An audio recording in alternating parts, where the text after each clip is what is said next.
দয়া করে আর মারবেন না আরিফ, আমি আর সহ্য করতে পারছি না।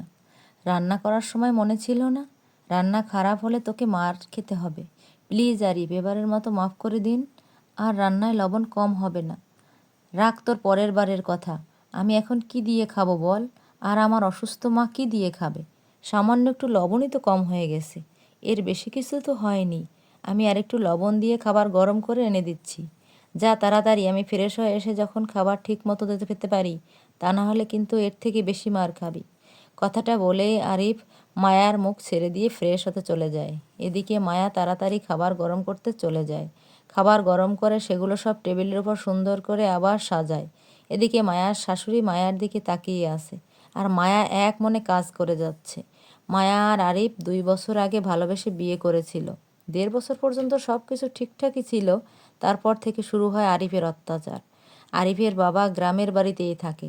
3 বছর আগে তাদের মধ্যে ঝামেলা হওয়ায় সে তার বাবা মায়ের কাছে চলে গেছিল। আরিফের বাবা চলে যাওয়ার পর আরিফের মা সব দোষ মায়ার বাবা ঘাড়ে চাপায়। ছেলের কানেও বিষ ঢালে। এজন্যই মূলত আরিফের মায়ার প্রতি এত রাগ। মায়া তার বাবা মায়ের একমাত্র মেয়ে। আরিফরা 3 ভাই বোন। বড় বোন আফরা আর মেজো সে, মানে আরিফ আর ছোট আনিকা। মায়ার শাশুড়ি মায়াকে উদ্দেশ্য করে বলে, রুমে যে জামা চেঞ্জ করে এসো, জামাটা অনেক জায়গায় ছিঁড়ে গেছে।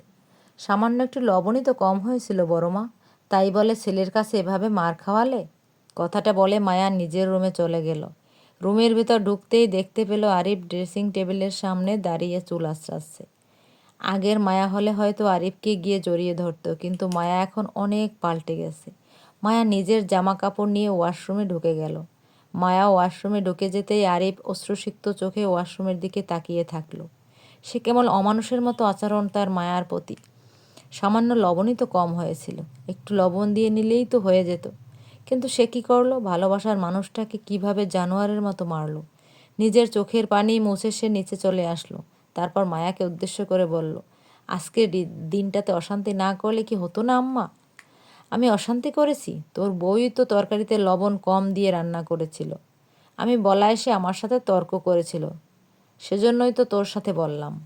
সামান্য লবণ কম হয়েছিল মা, মহারানী, কিছু হয়নি। আর বাকি রইল তর্কের কথা, সেটা সে কখনই করে না। তাহলে কি আমি মিথ্যা কথা বলছি? তুই তোর বউয়ের কথা শুনে আমাকে অবিশ্বাস করছিস? আমার বউয়ের সাথে আমার এখনও একটা কথাও হয়নি মা। যা হয়েছে তোমার সামনে হয়েছে, এর বাইরে একটা কথাও হয়নি। তুই মিথ্যা কথা বলছিস। মিথ্যা কথা বলা তোমার ধাতে আছে, আমার ধাতে এসব মিথ্যা কথা নেই। কথাটা বলে আরিফ নিজের খাবার খাওয়া মনোযোগ দিল। সে খেতে পারছে না, তবুও জোর করেই 2-1 দলা ভাত মুখে নিতেই সেটাতে পানি ঢেলে উঠে চলে আসলো। আরিফের মা সবটাই লক্ষ্য করলো। আসলে আজকে সে একটু বেশি বাড়াবাড়ি করে ফেলছে, যার জন্য ছেলের চোখে আসা জল, ছেলের মলিন মুখ, অশ্রুসিক্ত চোখ, খাওয়ার সময় বারবার ঢোক গেলা, এসব তার নজর এড়ায়নি। আরিফ মায়াকে নিজের থেকেও বেশি ভালোবাসে। এটাই সহ্য হয়নি মায়ার শাশুড়ির। মায়ার শাশুড়ি চায় তার ছেলে শুধু তাকেই ভালোবাসুক, আর কাউকে না।